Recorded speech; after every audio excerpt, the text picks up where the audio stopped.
Welcome to Life and Faith from the Centre for Public Christianity. I'm Justine Toe. I'm Simon Smart. Well, what we're going to talk about today can be, for all of us, both a source of great joy and satisfaction, but, let's face it as well, also a crushing failure and defeat. I'm talking about work.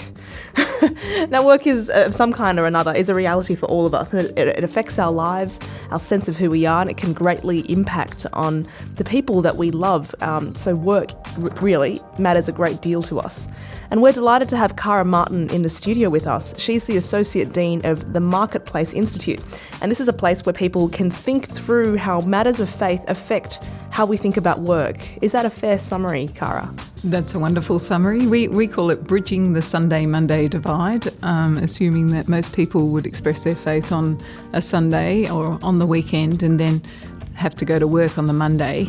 How do you actually make that leap? Work can be enjoyable if you're fortunate enough to have work that you love, but it can also be backbreaking and unpleasant and sort of soul-destroying in some contexts. How do you make sense of that struggle with work and our conflicted attitudes towards it? I love that in South America, the word for work is actually to interrupt pleasure, which is, and I think in Australia, work is seen as, something you have to do that you don't really enjoy. However, I think there's been a real transition, especially over the last 30 years, as work has become less backbreaking, as it were, like physically hard. It has become more and more an important part of our lives. And as also community has broken down, neighbourhoods have broken down, I think we've started investing a lot more in work. So I think in the end now, work has become a really essential part of our lives. What is your personal interest in that area? How have you come to start thinking, hey, I need to think about connecting these two? Probably the biggest challenges came to me with my first really full-on job, which was as a TV journalist. I came across issues all the time. They were basically ethical issues about who I interviewed, how I interviewed, what sort of material went to air. And I was constantly having to make decisions, and I was realising that in terms of a structure in which to make those decisions, the thing I fell back to all the time was my faith. But my faith wasn't shared by my news director. So there were often moments of great conflict where I felt quite strongly about what the ethical position was in something, and that was disagreed with. And I guess that's the point at which I realised how disempowered I was at that point, that someone else could make decisions about my work, and which I could do nothing about. That was a very frustrating process, and I wanted to explore a lot more about how to become more integrated in some of those things. We're talking about faith and work with Cara Martin. Cara, we live in a time where people seem to say things like, look, it's okay for you to have your faith, but just keep it private. Leave it at home. Don't bring it into, for instance, places like your workplace. How do you respond when you hear that sort of thought? Unless we bring all we have to bear as people, all the best of our intelligence, the best of our passion, the best of our gifts, and the best of our faith into that room, we're actually selling ourselves short in terms of what we can actually deliver. Can you walk us through how you might go about making those kinds of connections between faith and work, let's say? As Christians, we know that God is working in us to actually change who we are into new people of integrity and truth, people who have a compassionate edge. So all the best things we see in the person of Jesus are things that God is trying to turn us into, and that's a huge incentive to have when you're in a boardroom, actually coming to bear, questioning decisions and the consequences of those decisions, and also the reality of how those decisions are actually being made, the processes of those decisions being made. But also I think our faith sustains us when things get hard, when temper's frayed or people are tempted to go to ego and respond in ego. If you've got a faith basis where you can just experience the peace that comes from that deep faith, that helps you to be able to stay calm in those sort of situations, not to be carried away by ego or stress, and to make much better decisions. Now, Cara, you mentioned ethics. I can imagine sometimes someone's faith might, in other people's minds, make a really good contribution. It might hopefully draw them towards, more passion for the job, honesty, maybe integrity, but it might also get in the way, right? If you're got issues about decisions that are made that might be heading towards profit, and you're saying, no, we've got an integrity issue here and we might have to sacrifice some profit. I can imagine people who don't share your faith finding that annoying. It could be annoying, but I think even that discussion would lead to a much better decision. I think in light of the global financial crisis, with so many companies feeling the pressure and going under, a lot of analysis has gone on, and actually there's a move way beyond influenced by Christianity, which is about trying to get more virtuous business cultures. That's a term that's becoming more and more popular because they're realising that a lot of decisions were made on short-term gain. Some decisions were made thinking there aren't going to be bad consequences from this. And the reality was that no one could foresee all the different things and decisions that were going to lead to quite horrific consequences, the consequences that we're still seeing going on and on throughout the world. So there's a bit of a move to say, well, we need to take a step back from that and really question things a lot more, examine things more deeply. And if you've got someone who's in the room prepared to ask those hard questions and have that discussion, once again, I think you're going to get a much better decision and outcome. You take a long-term view of these things and the outcomes are likely to be better. Absolutely. And I think also that the whole issue of only making decisions based on dollars is beginning to be questioned as well. What's happening in boardrooms is they're beginning to think about the other things they have to take into consequence. Part of that has been driven by the carbon tax, that there's a much more greater sensitivity to the environment and making decisions not just based on the profit, but what's the impact on the environment.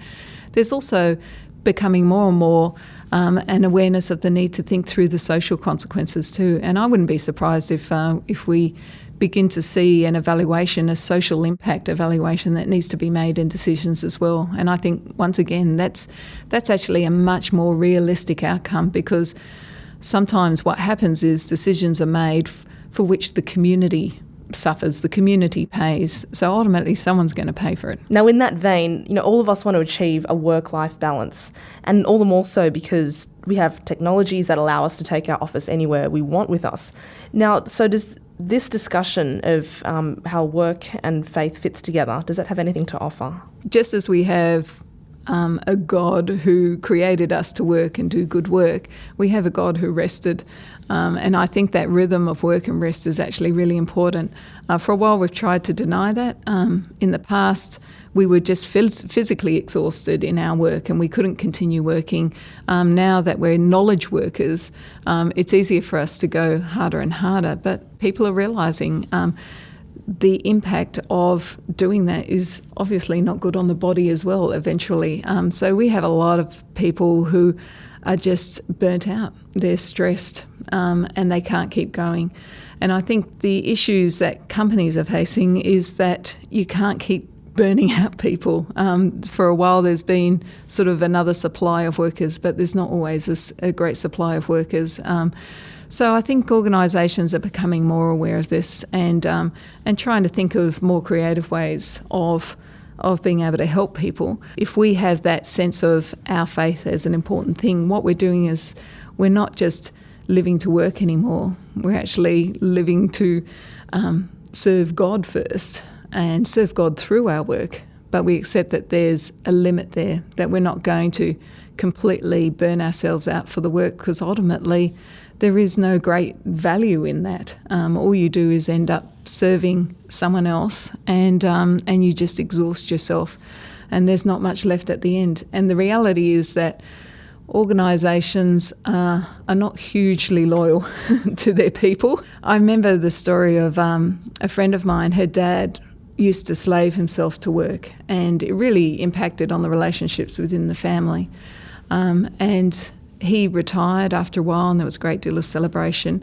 And for a while there he kept going past his workplace and he'd feel a great sense of pride that he'd devoted his whole life to that workplace.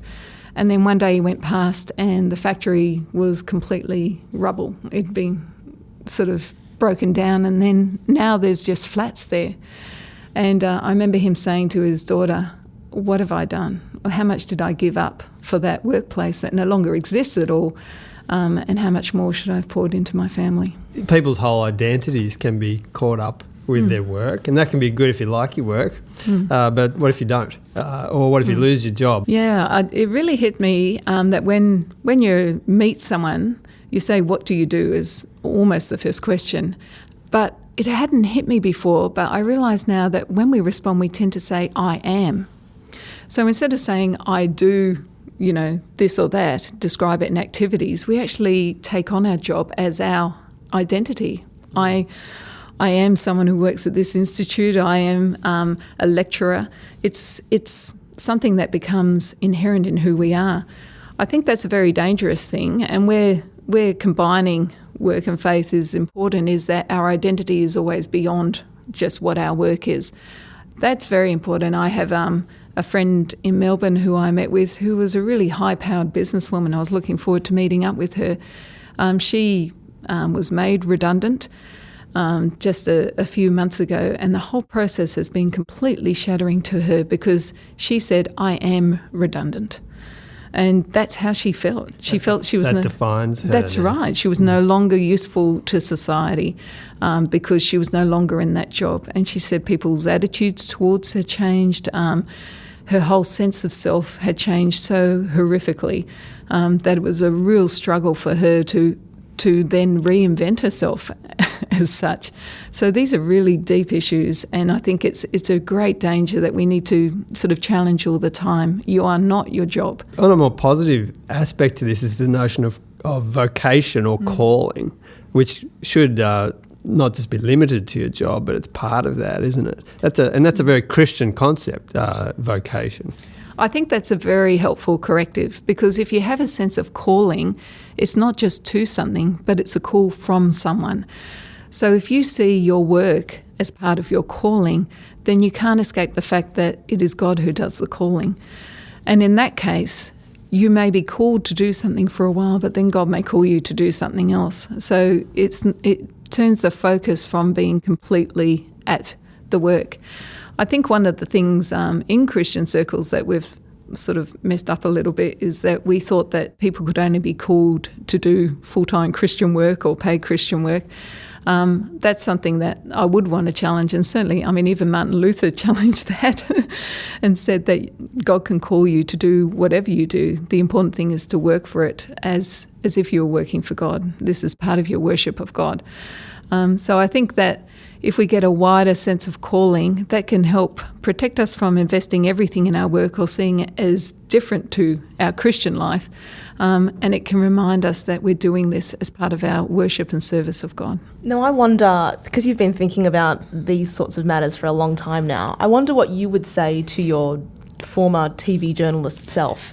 How could you walk us through perhaps what you might say to that person to encourage them to think through how their faith could impact upon their work? I think actually I was a little bit chicken in that job. I didn't stand up as much as I could have and should have, I think.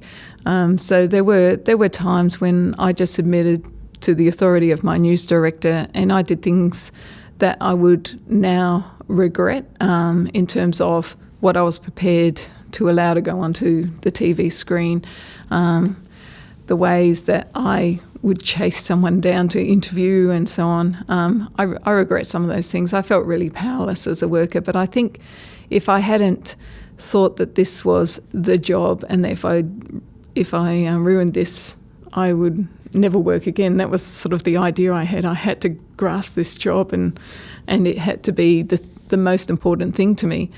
I think I would have stood up a little bit more and had a bit more courage of my convictions. I think the other thing that was very interesting was that my husband said I changed as a person during that time because I got sucked into the whole lifestyle of that and a bit of the sort of the glamour and the ego. I found it hard to see it at the time, but in retrospect I realised I was a real pain in the butt at that time. And I wasn't a very nice person. I had become subtly changed by the community I was hanging around with and the way that it just flattered my ego. I was prepared to do that. So I think I would have a lot of correctives now that my understanding has deepened. I would be able to begin to see those signals a bit clearer, and I would be reminding myself every day that I'm serving God in my work primarily, not the person that I report to. Now, part of your calling is to help other people to think up how work and faith fits together, and we're really glad to have you on the program. Thanks, Cara. Thank you.